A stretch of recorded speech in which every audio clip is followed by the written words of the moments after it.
Hi Uma garu. Welcome to DG loans. PL తీసుకోవాలంటే customer నుంచి ఒక క్యాలిక్యులేట్ చేయడానికి ఒక పే స్లిప్స్ కావాలి అంటారు. అసలు అవును. సిటీసీ అంటే ఏంటి? సిటీసీ అనేది కస్టమర్ యొక్క యానం అంటే ఒక ప్యాకేజ్. ఒక కస్టమరు మనకి జాబ్‌కెళ్ళినప్పుడు ఇంటర్వ్యూలో సెలెక్ట్ అయితే ఆ కంపెనీ ఇచ్చే సాలరీ. ఫర్ ఎగ్జాంపుల్ ఎలా అంటే కస్టమర్‌కెళ్ళిందనుకో ఫర్ యానం ఇంత అంటే ఇంత ప్యాకేజ్ ఉంది. ఒక 4,00,000, 5,00,000 అలా ఉంటది. అంటే అది ఏంటిది అంటే ఒక ఎంప్లాయీ మీద ఖర్చు పెట్టేదాన్ని ఒక ఎంప్లాయీ మీద ఒక కంపెనీ ఖర్చు పెట్టేదాన్ని సిటీసీ అంటారు. Cost to the company. అంటే ఓకే. ఒక ఎంప్లాయీని తీసుకునేటప్పుడు ఇప్పుడు ఫర్ ఎగ్జాంపుల్ కంపెనీస్‌కి ఇంటర్వ్యూస్‌కెళ్ళినప్పుడు కస్టమర్ మీద ఒక కంపెనీ ఎంత అమౌంట్ వేరీ చేయాలంటే ఇంటర్వ్యూస్ రౌండ్స్‌లు ఉంటాయి.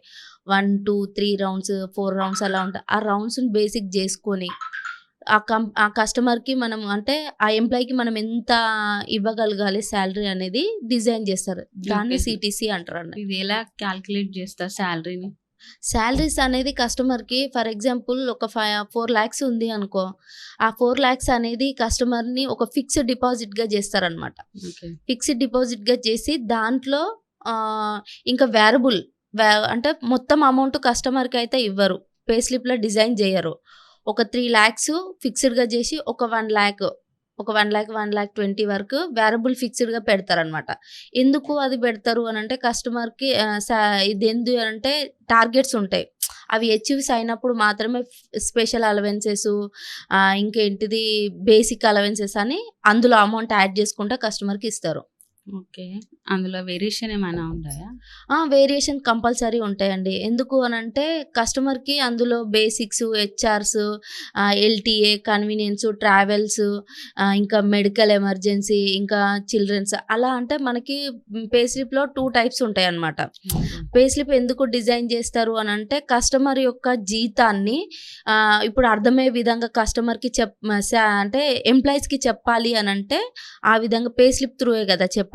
సో, అందుకని ఆ పే స్లిప్ డిజైన్ జేసి అందులో ఎర్నింగ్స్ అండ్ డిడక్షన్స్ ఆ విధంగా డిజైన్ జేసి మనకు సాలరీ అనేది బేసిక్ అనేది ఎప్పుడైనా కస్టమర్ యొక్క ఇప్పుడు సిటీసీ నుంచి 50% తీసుకుంటారు.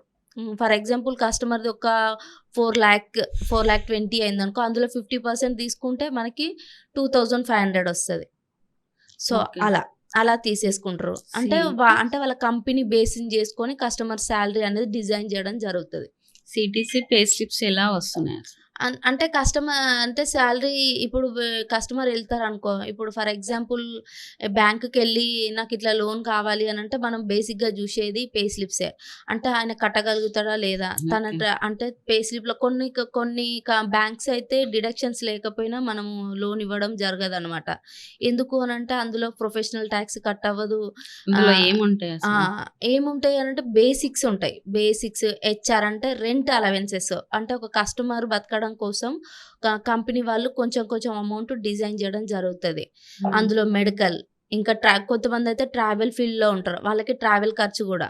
హ్మ్. ఇంకా కొంతమందికైతే మెడికల్‌కు ఇంకా చిల్డ్రన్స్‌కి ఏదన్నా ఎడ్యుకేషన్ ఉన్న వాళ్ళకి అందులో కొంచెం అమౌంట్. ఇప్పుడు మనకి పీఎఫ్ కాక ఎలా కడతామో అలా ఇలా అమౌంట్. కొంతమంది అడ్వాన్స్ తీసుకుంటారు. అంటే కంపెనీ నుంచి అలా. అలా అన్నది పే స్లిప్ అంటే వాళ్ళ కంపెనీ అంటే ఒక కంపెనీ త్రూ అనేది డిజైన్ అవ్వడం జరుగుతది. కొన్ని కంపెనీస్ అయితేనేమో లైట్‌గా ప్రిపేర్ జేస్తారు. కొన్ని కంపెనీస్ అయితేనేమో డెప్త్‌గా ఎళ్ళిపోతారు. అంటే వాళ్ళ రూల్స్ ప్రకారం. Okay. PF, PT compulsory cut అవ్వాలని ఏమన్నా రూల్స్ ఏమన్నా ఉన్నాయా పే స్లిప్స్‌లో? కంపల్సరీ కట్ అవ్వాలండి. కొన్ని బ్యాంక్స్ అయితే టీడీఎస్ గాని, పీఎఫ్ కట్ అవ్వలేదు అనుకో అసలు చేయను గూడా జేయరు. కొన్ని కాలేజెస్ కూడా అసలు ఎ ఎ ఎడ్యుకేషన్ ప్రొఫైల్స్ వాటి కాలేజెస్‌కి, ఇన్‌స్టిట్యూట్స్‌కి కొంతమందికి టీడీఎస్ కట్ అవ్వదు. అలా కట్ అవ్వకపోతే మనము టాక్స్ పే చేయలేదంటే మనం కొన్ని బ్యాంకేస్ చెయ్యరు. కొన్ని బ్యాంక్స్ అయితే చేస్తారు. ఓకే. పే స్లిప్స్ ఎలా డిజైన్ చేస్తారు? పే స్లిప్స్ అనేది అంటే మనం ఆడికెళ్ళినప్పుడు ఒక ఎంప్లాయీని బేసిక్ స్కిల్స్‌ని బట్టి దాన్ని డిజైన్ జేయడం జరుగుతది. ఇప్పుడు ఒకవేళ కస్టమరు పీఎఫ్ 12% డిడక్షన్స్ ఎర్నింగ్స్ అలా తీసుకోవడం జరుగుతదనమాట. డిడక్షన్ ఎలా ఆహ్, ఉంటాయి అందులో? అందులో డిడక్షన్స్ అనేది కస్టమర్‌ది బేసిక్స్ అయితే కంపల్సరీ 50% ఉంటదండి. ఓకే. దాన్ని తీసుకొని ఉంటారు. ఇంకా మిగతాయి అనేది వాళ్ళ కంపెనీ రూల్. అంటే హ్మ్. ఇంతే ఉంటదని మనం చెప్పలేము. వాళ్ళ కంపెనీ రూల్స్‌ని బట్టి వాళ్ళు డిజైన్ చేయడం జరుగుతది. టీడీసీఎస్ అంటే ఏంటి అసలు? టాక్స్ డిడక్షన్స్ అండి. ఓకే. అది కంపల్సరీ మ్యాండేటరీయా? కంపల్సరీ. ఇన్‌కమ్ టాక్స్ అన్నా, టీడీఎస్ అన్నా హ్మ్. కంపల్సరీ అన్నమాట. ఓకే. టీడీఎస్‌కి, పీఎఫ్‌కి డిఫరెంట్ ఏంటి? పీఎఫ్ మంత్లీ కట్ అవుతది గదా! అది ఎలా వాళ్ళ కస్టమర్స్ తీసుకోగలుగుతారు?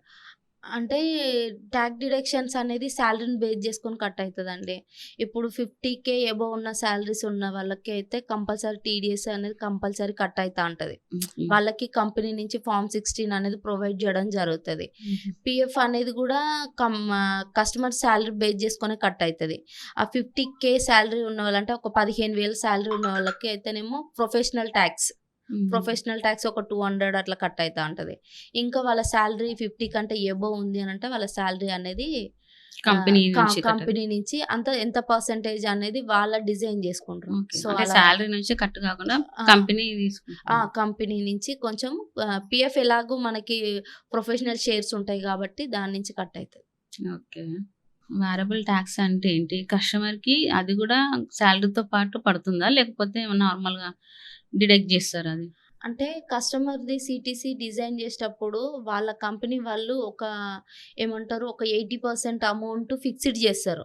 ఒక 20% అమౌంట్ అనేది వేరబుల్ అమౌంట్‌గా ఫిక్స్ చేస్తారు. హుహు. ఎందుకు అనంటే ఆ ఫిక్స్‌డ్ చేసిన అమౌంట్ కంపల్సరీ కస్టమర్‌కి సాలరీ రూపంలో వస్తది.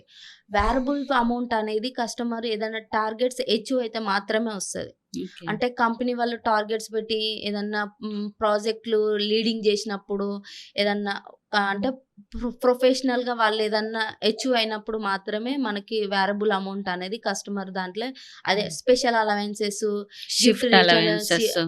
అలా అనేది కస్టమర్‌కి పడతా ఉంటాయి. ఓకే. సో, క్యాలిక్యులేట్ జేస్తారా? దాంట్లో అలా సాలరీలోనే ఇవి సాలరీ షిఫ్ట్ అలవెన్స్ ఇప్పుడు ఉంటాయి గదా! అవునవును. అవి దాంట్లో సాలరీ ఆ నుంచి షిఫ్ట్ క్యాలిక్యులేట్ అలవెన్సెస్ అంటే కస్టమరు ఒకవేళ ఇప్పుడు సాలరీడ్ ఉన్న ఎంప్లాయీ ఉన్నారనుకో, వాళ్ళు ఇప్పుడు ఒక డే ఎక్స్‌ట్రా చేసిల్లనుకో, ఆ డే ఎక్స్‌ట్రా అమౌంట్‌తో పాటు వాళ్ళేదన్నా అచీవ్ అంటే ఇచ్చిన టార్గెట్.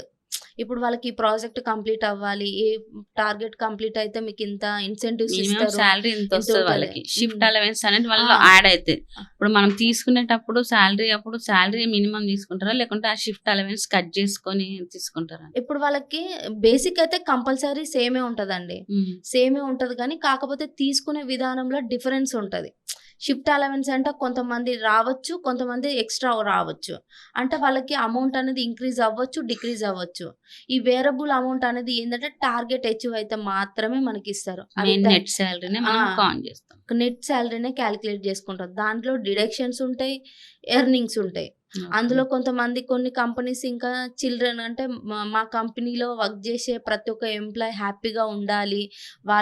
వాళ్ళ గురించి ఆలోచించినప్పుడు వాళ్ళేం చేస్తారంటే బేసిక్‌గా అయితే ఎడ్యుకేషన్ పిల్లలకి మా కంపెనీ తరపు నుంచి మా కంపెనీలో చేసిన ప్రతి ఒక్క ఎంప్లాయీ పిల్లలు బాగుండాలి అని ఆలోచించినప్పుడు వాళ్ళకి గూడా ఎడ్యుకేషన్ లోన్ లాగా అంటే వాళ్ళకి గూడా అమౌంట్ ఇవ్వడం జరుగుతది.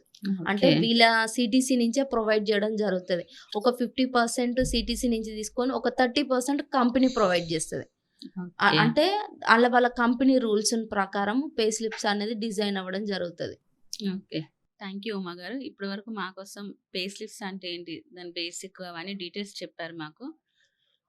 మళ్ళీ ఇలాంటివి చెప్పాలని మేము కోరుకుంటూ సెలవు తీసుకుంటున్నాం.